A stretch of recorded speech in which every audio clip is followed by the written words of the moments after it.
Hey patrons, this is a behind the scenes little studio tour of what I'm currently working on. So I'm going to be painting the fluke for the golden tail, but I need to use several different stencils to be able to create this effect and have it look nice and have the edges nice and sharp and defined.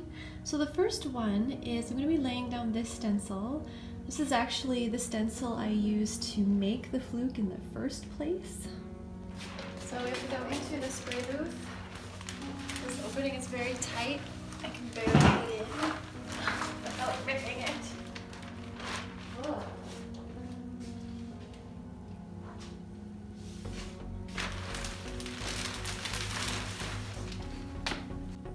Okay, so the stencil's laid down on the fluke here. It's hard to see because it's invisible. The open panels here are what's going to be painted, and it will just help me mask off these areas here. I don't want them painted. I don't want any overspray from my paint on these to spread out onto here. I want some nice defined lines, so I just have to align this to make sure these 3D lines are lined up with the stencil. And then I can go ahead and spray. What I'm doing first is I'm doing this same gold, this bright gold here. I'm just spraying it onto here. I sprayed this darker gold on here, but you can see a little bit overlapped when I was doing just this part.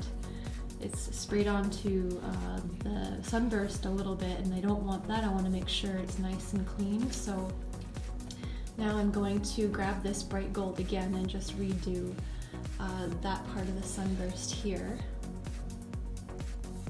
And then the tips of the sunburst are going to be that rich 24 karat, really orangey gold.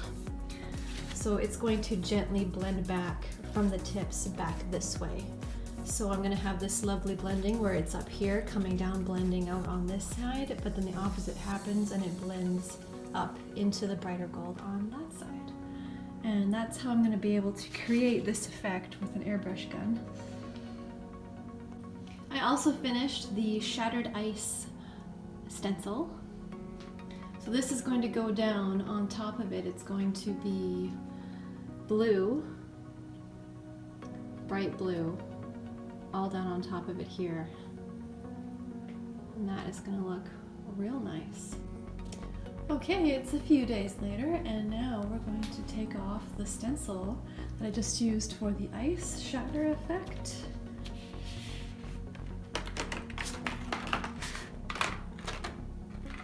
Ooh, nice.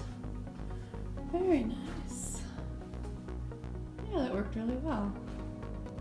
So that worked really nice. I do have a lot more colors to add to the tail, but that was the stencil experience. So now all these stencils need to get the silicone cleaned off of them, and then they will be ready to do some more.